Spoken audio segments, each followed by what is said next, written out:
5 വർഷം മുൻപ് നടന്ന ക്രൂരതയ്ക്കാണ് ഇപ്പോൾ തളിപ്പറമ്പ് അഡീഷണൽ സെഷൻസ് കോടതി ഇപ്പോൾ അമ്മ 1-ാം പ്രതി ശരണ്യയ്ക്ക് ജീവപര്യന്ത തടവും 1 ലക്ഷം രൂപ പിഴയും നൽകിയിരിക്കുന്നത്.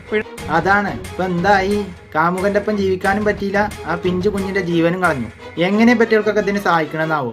നമ്മളൊക്കെ മക്കൾക്ക് ചെറിയൊരു മുറിയായാൽ തന്നെ നമ്മൾ നെഞ്ചിങ്ങനെ കടന്ന് കിടക്കും. എടി പുന്നാര മോളെ, നേരത്തിൽ ഉടുക്കാനില്ലാതെ, ഒരു നേരത്തെ ഭക്ഷണം നേരത്തിൽ കഴിക്കാനില്ലാതെ, ഒരാളുടെ സഹായം ഇല്ലാതെ സ്വന്തം മക്കളെ ഒരു പോറൽ പോലും ഏൽക്കാതെ നോക്കുന്ന അമ്മമാരുണ്ട് ഇവിടെ.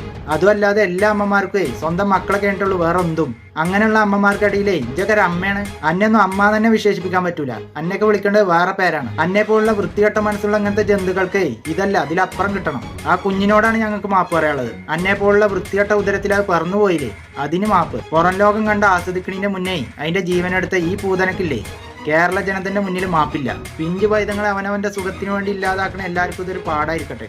ഇവൾക്ക് ഈ ശിക്ഷ വാങ്ങിക്കൊടുക്കാൻ പോരാടിയ എല്ലാവർക്കും എന്റെ ഹൃദയം നിറഞ്ഞ ബിഗ് സല്യൂട്ട്.